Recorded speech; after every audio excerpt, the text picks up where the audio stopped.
बिस्मिल्लाहिर्रहमानिर्रहीम। अस्सलाम वालेकुम दोस्तों, एक नई वीडियो के साथ हाजिर हैं। चले अपनी वीडियो स्टार्ट करते हैं। बहुत से दिनों से ये चाइनीज बलून जो था वो इंटरनेट के ऊपर था, बल्कि सारी दुनिया की खबरों में था और अमेरिका का बहुत ज्यादा मजाक उड़ाया गया। बहुत सी मीम्स इसके ऊपर बनी कि दुनिया की एक सबसे बड़ी सुपर पावर जो है उसको एक बैलून ने जो है वो घुमाया हुआ है।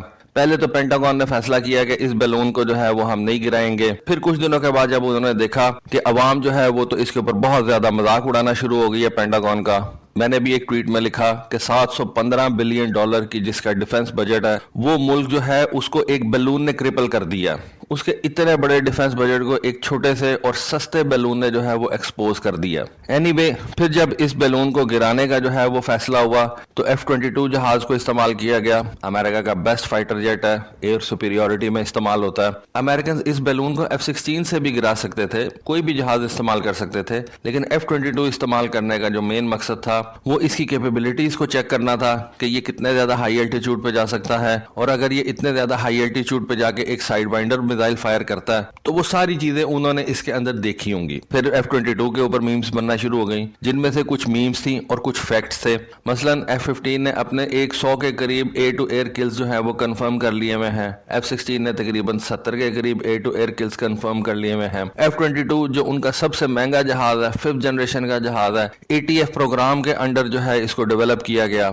उसने आज तक जो एक एयर टू एयर किल की है वो इस एक बैलून की है। किसी ने कहा कि ये बैलून तो हमारे बच्चे जो हैं वो सड़क पे भी फाड़ देते हैं, छरों वाली गन से बैलून जो है वो बच्चे फाड़ लेते हैं। किसी ने कहा कि F-22 के ऊपर जो मार्किंग्स की जाएंगी, जैसा कि आपको पता है जब भी कोई जहाज कोई किल कंफर्म करता है, कोई एयर टू एयर किल होती है, कोई टैंक तबाह करता है, या कुछ भी कोई अपने जो है वो अचीवमेंट होती है उसकी, उसका एक मार्क जो है वो उस जहाज के ऊपर पेंट कर दिया जाता है। तो किसी ने कहा कि F-22 के ऊपर अब एक बैलून बना दिया जाएगा। तो इतना ज्यादा मजाक उड़ाया गया F-22 का, हालांकि दुनिया का बेस्ट जहाज है, लेकिन फिर भी सोशल मीडिया किसको माफ करता है। लेकिन बहुत कम लोगों ने इस बात को देखा कि आखिर चाइना ये बैलून इस्तेमाल ही क्यों कर रहा है। मैंने सुना है कि इंडिया के ऊपर भी ये एक बैलून जो है वो फिर रहा था और इंडियन गवर्नमेंट ने इसको जो है वो छुपा लिया, और शायद चाइनीज ने ये इस तरह के बैलून 4-5 लोकेशंस के ऊपर भेजे हुए थे। अमेरिका के ऊपर गया तो पकड़ा गया। पकड़े जाने से मुराद ये पता तो सबको ही लग गया होगा कि अमेरिका के अंदर ये बात मीडिया के अंदर आ गई, और उसके बाद इसके ऊपर जो है वो इंटरनेट के ऊपर मीम्स वगैरह बनना शुरू हो गए। इसका मजाक ही बना लिया लोगों ने। लेकिन असल बात यह है कि जब चाइना के पास और इस वक्त जो मोस्ट मॉडर्न मिलिट्रीज हैं उनके पास अपनी अपनी सैटेलाइट्स हैं, लो अर्थ ऑर्बिट सैटेलाइट्स होती हैं, तो ये इस तरह के बैलून क्यों इस्तेमाल कर रहा है चाइना। फिल वक्त सैटेलाइट्स जो है उनको इस्तेमाल किया जाता है इंटेलिजेंस गैदरिंग के लिए। तो जब आपके पास इतनी हाई फ्लाइंग, इतनी एडवांस सैटेलाइट्स मौजूद हैं जो आपके लिए इंटेलिजेंस गैदर कर सकती हैं, तो फिर ये इतना सा छोटा सा और एक सैटेलाइट के मुकाबले में बहुत ही कम हाईटेक बैलून आप इस्तेमाल कर रहे हैं, तो इसकी क्या रीजन हो सकती है। वेल, इसकी बहुत सी रीजन हो सकती हैं। देखें, सैटेलाइट्स की अपनी एक अफादियत है और इस एक बैलून जो कि इंटेलिजेंस गैदरिंग कर रहा था उसकी अपनी अफादियत है। एक एक करके हम इसको जो है वो देखते हैं। पहली बात तो ये कि अब अमेरिकन इस बैलून का जो डेब्री है जो कि जमीन पे गिरा है उसको वो उठाएंगे, देखेंगे, असेस करेंगे कि चाइना ने इसके अंदर किस किस्म के जो है वो आलात लगाए हुए थे और उनसे वो कौन कौन सी इंफॉर्मेशन जो है वो हासिल कर रहा था। और 4 फरवरी को इस बैलून को हिट किया गया है, तो 4 फरवरी से पहले पहले ये बैलून क्या क्या कुछ जो है वो हासिल कर चुका था।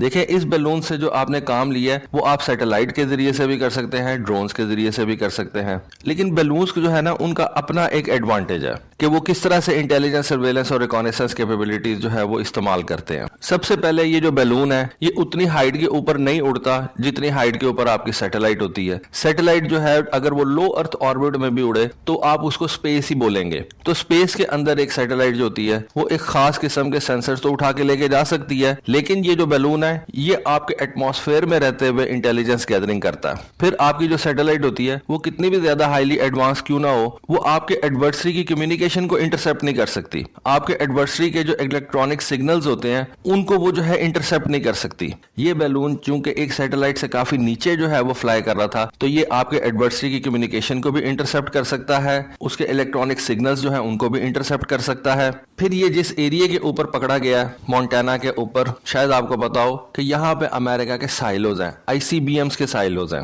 देखिए, आपको पता है कि अमेरिका के पास 3 तरीके हैं जहां से वो अपने न्यूक्लियर वेपन्स जो है वो फायर कर सकता है। उसकी सबमरीन्स के जरिए से, स्ट्रेटेजिक बॉम्बर्स के जरिए से और आईसीबीएम्स के जरिए से। तो आईसीबीएम्स जो है वो उसने साइलोस के अंदर रखे हुए हैं, बड़ी बड़ी जगह हैं जहां पे उसने ये साइलोस बनाए हुए हैं और उस एरिया के अंदर ये ऑपरेशनल आईसीबीएम्स पड़े हुए हैं। तो हो सकता है चाइना ने इन साइलोस के ऊपर नजर रखने के लिए या इनकी लोकेशन को जो है वो मैप करने के लिए चाइना ने थर्मल इंफ्रारेड सेंसर जो है वो इस्तेमाल किए हों। सिग्नल इंटेलिजेंस के लिए इसके ऊपर जो है वो इक्विपमेंट उन्होंने रखा हो। अमेरिका का जो कमांड एंड कंट्रोल सिस्टम है उसको डिसरप्ट करने के लिए ये बैलून जो है ऊपर छोड़ा हो। देखें, आपने मूवीज में भी देखा होगा और वैसे भी आपको पता होगा कि न्यूक्लियर वेपन को लॉन्च करने के लिए जो सबसे इंपॉर्टेंट चीज होती है वो आपकी कम्युनिकेशन होती है अपनी कमांड के साथ। यानी कि आपकी कमांड जो है वो ऑर्डर जारी करती है कि जी आप ये न्यूक्लियर मिसाइल फायर कर दें, 10 कर दें, 20 कर दें, 30 कर दें, जितने भी आपने करने हैं। अगर अमेरिका की कमांड जो है वो वॉशिंगटन के अंदर बैठी हुई है या वो अपने किसी प्लेन के अंदर फ्लाई कर रही है, तो इन साइलोस के अंदर बैठे हुए जो आपका क्रू है उस क्रू तक आपने अपना पैगाम पहुंचाना है। तो उस पैगाम को पहुंचाने के लिए आपको जबरदस्त और एनक्रिप्टेड कम्युनिकेशन की जरूरत पड़ती है। अगर आपका एडवर्सरी वो कम्युनिकेशन ही जैम कर देता है, किसी भी तरीके से जैम कर देता है, इन बैलून्स के ऊपर वो ऐसे सेंसर्स रख देता है कि जिस जगह पे साइलोस पड़े हुए हैं वहां पे आपकी सारी कम्युनिकेशन जैम हो जाए, तो अमेरिका का ट्राइएड जो है वो टूट जाता है। उसके जो आईसीबीएम्स हैं वो किसी काम के नहीं रहते। अमेरिकन प्रेसिडेंट लॉन्च का हुक्म जारी कर भी दे, लेकिन वो 2 ऑपरेटर जो साइलो के अंदर बैठे हुए हैं जिन्होंने ये मिसाइल एक्चुअली लॉन्च करना है, उन तक ये हुक्म ही ना पहुंचे किसी भी तरीके से, तो फिर आप क्या करेंगे? फिर ये जो सैटेलाइट होती है ना, इसका जो पाथ होता है ये प्रिडिक्टेबल होता है। मैं आपको एक मिसाल देता हूँ, आपको समझ आ जाएगी। इंडिया ने अपनी एक मूवी बनाई थी जिसके अंदर उन्होंने जब ये 98 के अपने धमाके किए थे, उसमें उन्होंने दिखाया था कि अमेरिकन सैटेलाइट ऊपर से गुजरती थी तो इंडियंस उस वक्त नीचे जो है वो काम रोक देते थे पोखरान के अंदर, क्योंकि इंडियंस को पता लग गया था कि अमेरिकन सैटेलाइट किस वक्त पोखरान के ऊपर से गुजरती है, तो उस वक्त वो वक्ती तौर पे काम बंद कर देते थे और जब वो सैटेलाइट गुजर जाती थी तो फिर वो काम अपना शुरू कर देते थे।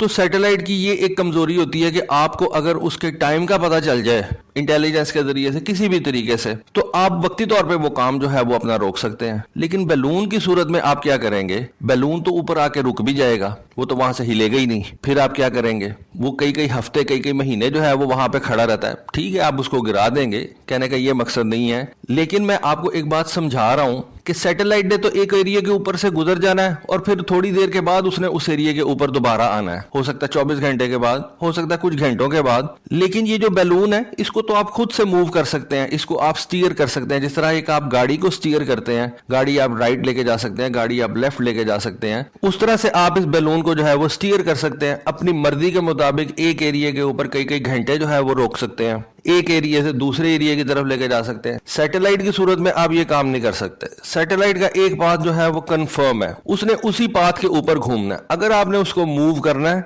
मूव भी आप कर सकते हैं, कैमरे को आप मोड़ भी सकते हैं, इवन सैटेलाइट की डायरेक्शन आप मोड़ सकते हैं, लेकिन फिर सैटेलाइट दूसरे पाथ के ऊपर जो है वो मूव करना शुरू कर देगी। बैलून की सूरत में आप जो है वो काफी ज्यादा आजाद होंगे। फिर उसके बाद एक बहुत बड़ी रीजन कि ये बैलून आपको तंग कर सकता है, और वो ये है कि आपको पता चल गया कि ये बैलून आपके सर के ऊपर आके खड़ा हो गया। अब ये वहां पे खड़ा है, ठीक है, लेकिन आप इसको उस वक्त तक जो है वो गिरा नहीं सकते जब तक आपको ये यकीन ना हो जाए कि इसका जो डेबरी है वो उस एरिया के ऊपर आके गिरेगा जहां पे नीचे सिविलियंस नहीं होंगे। आप बात समझ रहे हैं? इतने दिन के बाद अमेरिकन ने ये डिसाइड किया कि एक F-22 जहाज जाएगा और इसके ऊपर एक मिसाइल फायर करके इसको गिरा देगा। एक ही मिसाइल लगा अमेरिका का, लेकिन इतनी देर क्यों लगी है? ये भी रीजन हो सकती है कि अमेरिकन ने इसको उस वक्त डिटेक्ट किया हो जब ये किसी ऐसे एरिया के ऊपर था कि अगर आज हम इसको जो है वो शूट डाउन करेंगे तो इसका डेबरी जो है वो किसी शहर के ऊपर आके गिर सकता है, किसी के घर के ऊपर आके गिर सकता है, वहां पे कैजुअलिटीज हो सकती हैं सिविलियंस की। तो ये चीजें भी आपने देखनी होती हैं। अब ऐसा नहीं है कि सिर्फ चाइना ही इस बैलून टेक्नोलॉजी के ऊपर काम कर रहा है,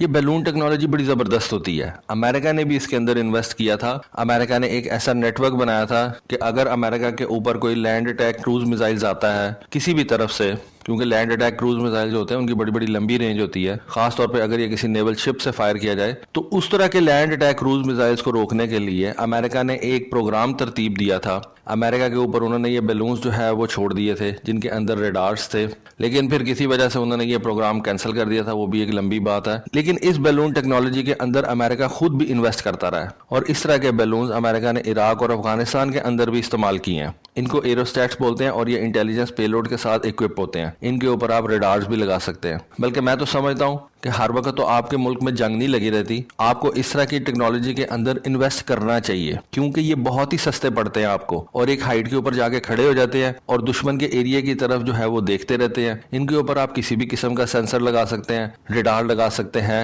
इंफ्रारेड कैमरे लगा सकते हैं, नॉर्मल कैमरे लगा सकते हैं जो कि दूर तक देखते रहें। और उसके बाद ठीक है, जब जंग होगी तो सबसे पहले इन्हीं को निशाना बनाया जाएगा, लेकिन उस वक्त तक जब तक जंग नहीं लगती आप अपने एरिया के ऊपर जो है इनको लॉइटर करके, इनको उड़ा के तो दुश्मन के एरिया के अंदर दूर तक देख सकते हैं। तो इस तरह की टेक्नोलॉजी बड़ी जबरदस्त होती है, सस्ती होती है और आपके लिए बड़ी कारआमद होती है। देखिए जैसा कि मैंने आपको बताया कि जंग तो हर वक्त नहीं लगी रहनी, क्योंकि जब जंग लग जाएगी उसके अंदर सबसे पहले इसको निशाना बनाया जाएगा, क्योंकि ये अपना डिफेंस नहीं कर सकेंगे, इनके ऊपर मिसाइल फायर होगा, ये उसको इवेड नहीं कर सकते, तो सबसे पहला निशाना तो ये बनेंगे। लेकिन जब तक जंग नहीं लगती आप इनको तब तक इस्तेमाल कर सकते हैं। और अमेरिकन ने इन प्रोग्राम्स को जो है वो छोड़ा नहीं है, वो इसके ऊपर आज भी इन्वेस्ट कर रहे हैं, बल्कि पहले से ज्यादा इन्वेस्ट कर रहे हैं। और हमारे जैसे ममालिक को भी इस तरह की टेक्नोलॉजी के अंदर इन्वेस्ट करना चाहिए, सस्ती होती है और अच्छा भला काम दे जाती है आपको। लेकिन हम सोचते रह गए, चाइना ने इसको जो है वो इम्प्लीमेंट कर दिया और पता नहीं उसने अमेरिका के ऊपर से कौन कौन सी इंटेलिजेंस जो है वो गैदर कर ली होगी। और ना सिर्फ अमेरिका से, बल्कि आपको पता है कि अमेरिका का जो नोरैड है वो अमेरिका और कनाडा दोनों मुल्कों के अंदर है। वैसे सोचने वाली बात है कि नोरैड किधर सोया हुआ था जब ये बैलून ऊपर आ रहा था, मतलब मेरी समझ से बाहर है। कभी आपको नोरैड के बारे में भी बताऊंगा, क्योंकि नोरैड जो है उसके पास तो दुनिया के बेस्ट रेडार्स मौजूद हैं। खैर मेरी समझ से बाहर रही है कि चाइना ने ये क्या कर दिया अमेरिका के साथ। एनीवे दोस्तों, ये थी आज की वीडियो, ये थी आज की इन्फॉर्मेशन। होपफुली आपको आज की वीडियो, आज की इन्फॉर्मेशन पसंद आई होगी। कमेंट सेक्शन में अपनी राय से जरूर आगाह कीजिएगा। आज के लिए बस इतना ही। Thank you. Allah Hafiz.